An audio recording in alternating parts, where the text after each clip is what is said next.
Thank you very much. Oh, uh-oh. Oh, thank you. We'll sit over and. Yeah. Unharmed. And there you go. Yeah, or is that a phone? Yeah, that was from the days you guys had to do conference calls, right? And then we had a.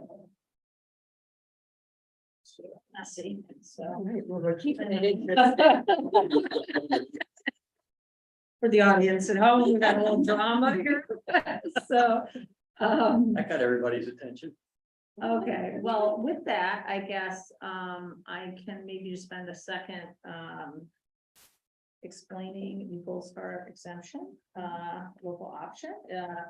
This was, brought to us by a family in Madison who had, unfortunately had been impacted with their child who had been killed in action. And, other communities in the state of Connecticut do this, which offers a tax exemption for either spouses or a parent of a child who was killed in action. And so we put together, working with our tax assessor, a proposal here on a draft ordinance that would grant a exemption, a partial tax exemption. And there would be means testing for this exemption based on income. There's a lot of state guidelines that create kind of guardrails on this type of exemption. And then as part of this, the exemption amount is up to $20,000 or up to 10% of the assessed value, whichever is greater. And so with that, I guess we have one member of the public here. Are you here to provide any public comment on this issue? Yes. Okay, great. Please state your name and address for the record. Got a cheat sheet. Yeah. Good evening. My name is Paul Harris. Mhm. I reside at 79 Genesee Lane.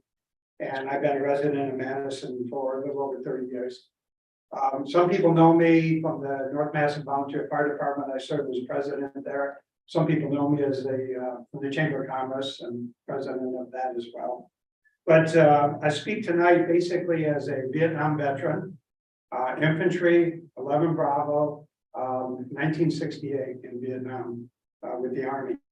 And I'm speaking out because I've seen the side of the event that ultimately leads to a Gold Star family, and it's very tragic. These families, you know, they have loved ones that, depending on what age it was, some of their lives are just getting started, or we're just getting started, and to be taken away, whether it's a spouse or a son or daughter, I think is very, very unfortunate. And I believe, in my opinion, that they do deserve a tax break for their losses and for all the grief that not only what they've been through, but the continued grief and sorrow that they continue to suffer with and carry. Will that bring back their loved ones? Absolutely not. But what it can do is hopefully send a message and say, you know, we thank you on behalf of the community for the service of your son, your daughter, or your spouse, and that the gesture of an exemption won't eliminate the pain, but it might help ease it a little bit, and demonstrates, I think, good faith on behalf of the community. And last but not least, my experiences with Gold Star families is that they're constantly doing things to help other veterans, other families, more so giving than looking for a handout or looking to receive. So I don't know that they're asking for this, but I think that with all that I've seen the Gold Star families do, I certainly would support that 100%. Thank you. Great. Thank you very much. And very important to put in perspective what this is all about, really, right? So thank you for that. We have no members of the public here in person. I will check if we have anybody logged on who would like to make a comment. Anybody has their hands raised from the public to comment on the proposed ordinance? The board did receive some comments. We were all copied on today. And I think those are things that I'll have this on the Tuesday morning's agenda for approval. And we can maybe talk about, you know, if there's any view that we need to make amendments based on those comments, but, otherwise, any selectmen comments? No? That's good. I think. No? Okay, I think we're all very supportive of doing this and, we're grateful for all your hard work on this, Lori added it forward and, you know, I think it's one of those things that we hope that we don't have a lot of people taking advantage of it, because that's not a good thing, right? That, and so we're grateful that those who have been impacted in this way will at least get some, as you mentioned, just a symbol from the community that we care and we're grateful, so. Thank you. It might be worth, based on some of the comments we got from the public, Yeah. to explain the maximum benefit. There was some concern that this was gonna be subsidizing, for lack of a better word, wealthy families. And while I suppose it's true that somebody of limited income might be living in a nice home, there is a maximum benefit to this from an actual tax reduction, which is, in the balance of things, very, very modest. So could you just speak quickly to what that is? Sure. The exemption is up to $20,000 or up to 10% of the assessed value. The exemption can be placed either on the real estate, motor vehicles, or personal property. So the value of the property, the assessed value of the property is reduced up to $20,000. Or, And they have a choice of which one they put it to, the real estate. yeah, or- if you recall. The max is at 20. And No, because originally that was how it was written, but you, in our last meeting. Yeah, it's whichever's greater. you would, you would want it to maximize the benefit as much as possible, so. It could, in theory, go to a much higher level than $20,000, depending on the size, the value of the property. But it's not necessarily a reduction of 20,000. I'm sorry, yes. So. Because it's basically an abatement off of what they would be taxed on. So if their house was worth $100,000, their assessment would be, or $1 million, their assessment would be $750,000, and then it would be 10% of that number. That would be the maximum. Correct, is that? Yeah. Yes, So could you just do the math quick on that? So that could be, $75,000, right? 10% of $750,000.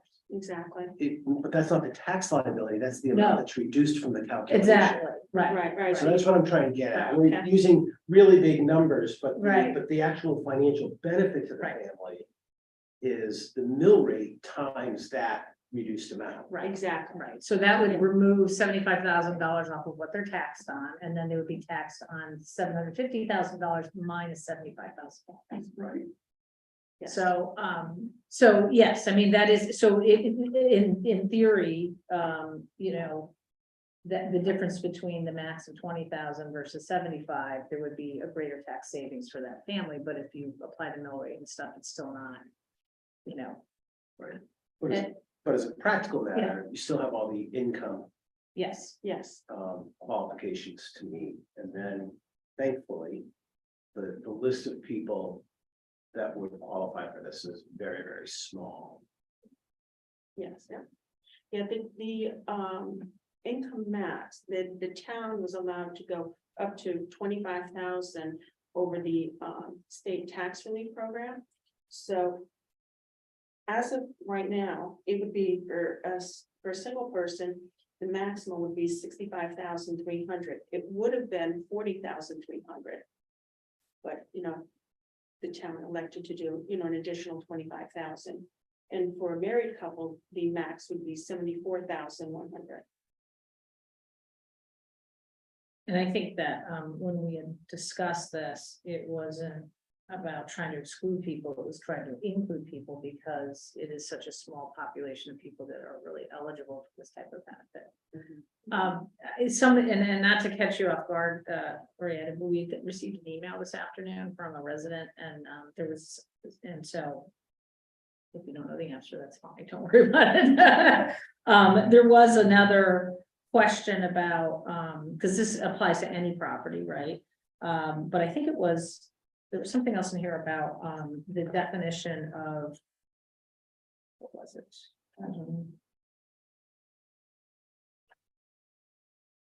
Talked about the property, we talked about the essential details.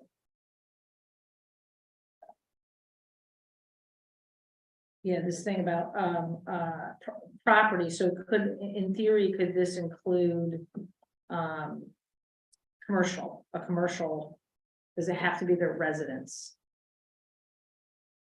They get the new business. Yeah. Yeah, Yeah. so if, I thought that was, I don't know if we had a conversation about that. yeah, and- no, I don't think we did. Yeah, I'd have to look into that, because it's definitely, the real estate. The person has to be a resident, of the town, They have to be a resident of the town, and then for personal property, if they own, personal property. right? So business would have Right. personal property. Right, and it doesn't matter if the property that they own also could be in commercial real estate. Yeah. Right, Why is there a resident? they're a resident, so they would look to apply the maximum that they could apply to that. So I guess they could choose then which type of property they would want to apply for the abatement, right? Yeah, it's up to the town, where to apply the benefit, the exemption. Okay. Typically what we do is we apply it to real estate first, Mhm. because you want to maximize the exemption. Yeah. Yeah, But a person who would qualify under their personal property, if they are the owner of a business that owns commercial property, the person isn't the entity that owns the commercial Could property. be an LLC, right? Well, no, but it couldn't be an LLC, I don't think, because it has to go to the, No, I'm saying the LLC would not. it would not qualify for Right. that, right? and I'd have to check that. Yeah, I think it wouldn't, because this is, the abatement is not about the property, it's about the person. who right. qualifies, Right, so I think that in itself would mean that you could have, Disqualified as yeah. property. Yeah, but I think that's something we could double check with the Yeah. attorneys, but that has always been kind of the assumption, I think, that we were. How this would work and how that definition would work, so. So that was another one, he brought that up, and I thought, okay, that's a good question, but I think. It's the person, it's not, so an LLC cannot be eligible, an LLC can't be a Gold Star family member, right, so, you know. So, Missing the point. yeah, right, yeah, so I would just, maybe we can double check that, and make sure that we can answer this accurately. So that is, I think, otherwise, if there's not any, I don't see any other members online as part of the public hearing. And so I guess we can close the public hearing, right? So, I'm going to go ahead and close the public hearing, all right? All right. Favor? You just close it, yeah, we just adjourn it or whatever, so, okay, great, I'm gonna officially adjourn, so you can stop recording. Jean, and then we'll be ready to go at 7 in 15 minutes for our meeting.